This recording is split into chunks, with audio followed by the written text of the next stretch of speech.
Hello, hello, hello, Gallatin County friends. It is Friday, day 35. I still can't believe it that I have read 35 days in a row to you, with the exception of the weekends. Today, I come to you with a very, very, very special book. Since our time together is running short because once we go into summer mode, I won't be reading to you every day. I might read a few days, but it won't be every day like it has been since we started NTI. But since our time is being cut shorter here in the next few days, I wanted to go on and share this book with you. This book is extremely special because it is a good reminder to just be yourself. This book is going to hit habit 1 because we should be happy with ourselves. Be you. Everyone else is taken. There's no sense in acting like everybody else just so that you can fit in with that crowd. Be you. That way other people can like you for what you are. And you don't have to pretend. It's so hard to pretend to be somebody else. Just be you. Do the things that you enjoy doing. Laugh about the things that you enjoy laughing at. Dress the way you want to dress. Just be you. It's important. And today's book is going to hit that. So today we're going to hit habit 1. Just be yourself. Be proactive. It's also going to hit habit 5 because sometimes when we are ourselves, sometimes other people will make fun of us and call us weird or call us names and not use habit 5 to figure out how we feel about that. And sometimes we don't always verbalize or tell other people how it makes us feel. So in this book, you're going to hear about the little girl's friends at school or classmates who make fun of her for something when she is trying to be herself. So that's what causes her not to want to be herself. So it's going to hit habit 1, habit 5, seek first to understand, then be understood. And then, of course, habit 7, because she happens to enjoy a very healthy food, and because the other kids make fun of her for it, she decides not to eat it anymore. So we still have to take care of our bodies, and if you like something that is healthy, go on and eat it. It's good for you. Choose those healthy foods. So 1, 5, and 7 today.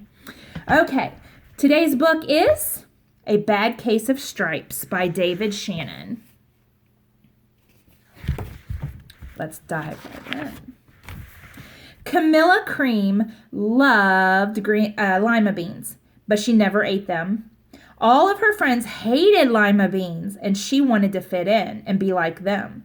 Camilla was always worried about what other people thought of her. Today, she was fretting even more than usual. It was her first day of school, and she couldn't decide what to wear. There were so many people to impress. She tried on 42 outfits, but none seemed quite right. She put on a pretty red dress and looked in the mirror, and then she screamed.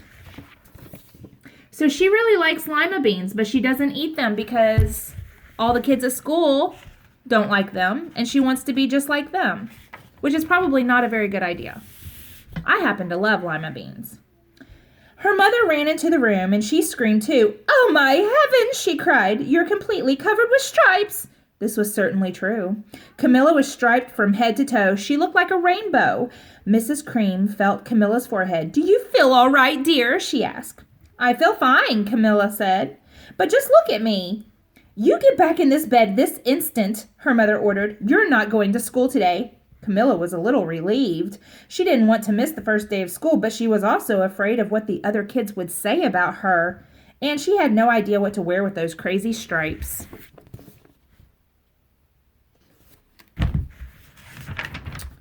That afternoon, Dr. Bumble came to examine Camilla.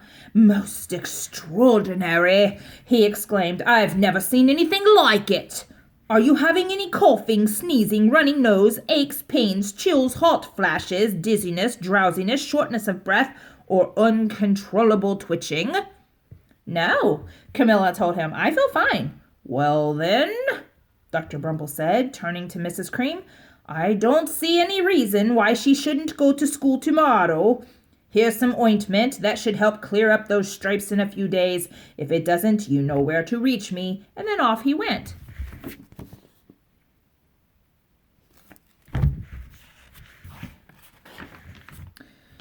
The next day was a complete disaster. Everyone at school laughed at Camilla. They called her Camilla Crayon and Night of the Living Lollipop. She tried her best to act as if everything were normal, but when the class said the Pledge of Allegiance, her stripes turned red, white, and blue, and she broke out in stars.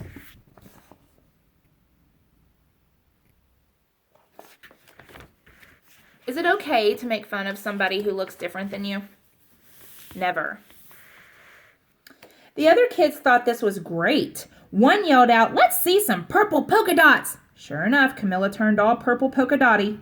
Someone else shouted, "Checkerboard!" And a pattern of squares covered her skin. Soon everyone was calling out different shapes and colors, and poor Camilla was changing faster than you change channels on a TV.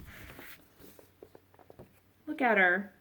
Do they look like they're understanding how she's feeling? No. That night, Mr. Harms, the school principal, called. "I'm sorry, Mrs. Cream," he said. "I'm going to have to ask you to keep Camilla home from school. She's just too much of a distraction. And I've been getting phone calls from other parents. They're afraid those stripes might be contagious." Camilla was so embarrassed. She couldn't even believe that 2 days ago everyone liked her. Now nobody wanted to be in the same room with her. Her father tried to make her feel better. "Is there anything I can get you, sweetheart?" he asked. "No, thank you," sighed Camilla. What she really wanted was a nice plate of lima beans, but she had been laughed at enough for one day.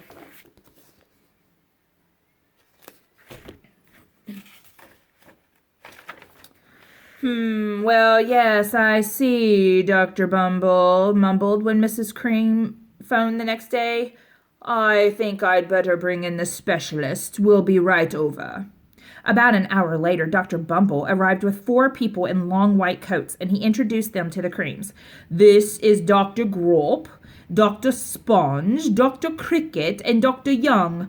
Then the specialist went to work on Camilla. They squeezed her and jabbed her, tapped her, and tested her. It was very uncomfortable.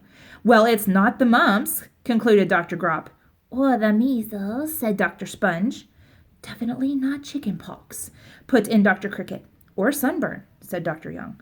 "Try these," said the specialist. They each handed her a bottle filled with different colored pills. "Take one of each before bed," said Dr. Grop. Then they filed out the door one by one, followed by Dr. Bumble.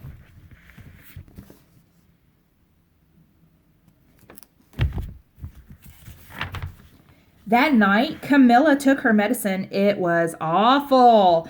When she woke up the next morning, she did feel different, but when she got dressed, her clothes did not fit right. She looked in the mirror, and there, staring back at her, was a giant, multicolored pill with her face on it. Nothing is helping. Dr. Bumble rushed over as soon as Mrs. Cream called, but this time, instead of the specialist, he brought the experts. Dr. Gord and Mr. Mellon were the finest scientific minds in the land. Once again, Camilla was poked and prodded, looked at and listened to. The experts wrote down lots of numbers, and then they huddled together and they whispered. Dr. Gord finally spoke. "It might be a virus," he announced with authority. Suddenly, fuzzy little virus balls appeared all over Camilla. "Or possibly some form of bacteria," said Mr. Mellon. Out popped squiggly little bacteria tails. "Or it could be a fungus," added Dr. Gord instantly. Camilla was covered with different colored fungus blotches. The experts looked at Camilla, then at each other.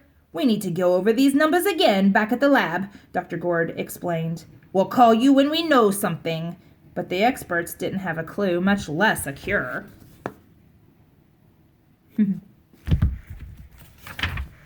By now, the TV news had found out about Camilla. Reporters from every channel were outside her house telling the story of the bizarre case of the incredible changing kid. Soon, a huge crowd was camped out in the front lawn. My goodness, they're making a big hubbub over this. The Creams were swamped with all kinds of remedies from psychologists, allergists, herbalists, nutritionists, psychics, and old medicine men, a guru, and even a veterinarian. Each so-called cure only added to poor Camilla's strange appearance until it was hard to even recognize her. She sprouted roots and berries and crystals and feathers and a long furry tail, but nothing worked. Look at her. She is just not herself at all.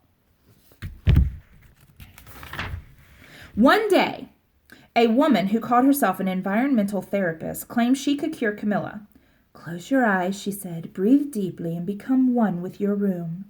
"I wish you hadn't said that," Camilla groaned. Slowly, she started to melt into the walls of her room. Her bed became her mouth. Her nose was a dresser, and 2 paintings were her eyes.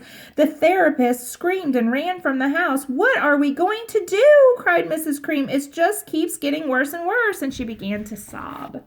That means she cried heavily. See, there's her eyes and her nose and her mouth. At that moment, Mr. Cream heard a quiet little knock on the front door. Tap, tap, tap, tap.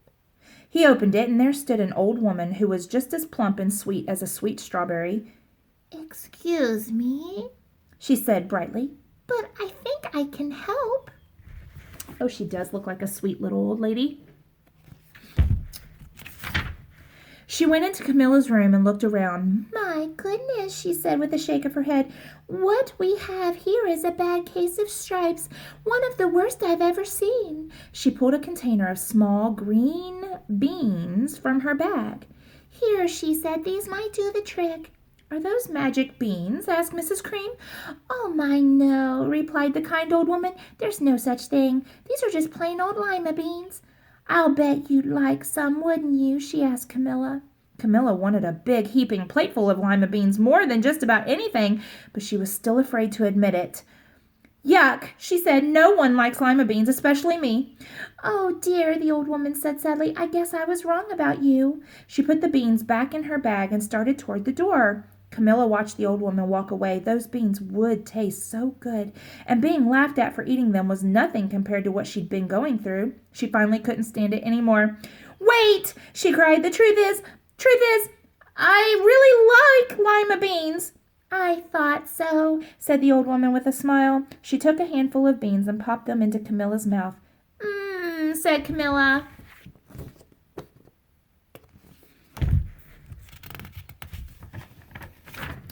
Suddenly, the branches and the feathers and the squiggly tails began to disappear, and then the whole room swirled around. When it stopped, there stood Camilla, and everything was back to normal. "I'm cured!" she shouted. "Yes," said the old woman. "I knew the real you was in there somewhere." And she patted Camilla on the head, and then she went outside and vanished into the crowd.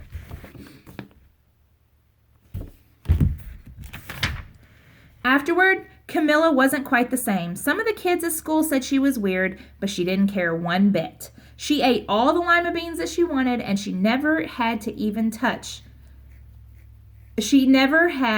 a touch of stripes again. So the cure for her was to just be herself. When you try to be like everybody else, you kind of get lost. And we don't get to know the real you. So it's important to just be you so you don't get lost in everything else. We want to know you. You were made special, just like Camilla was. Guys, I will see you on Monday. Have a great weekend. Bye.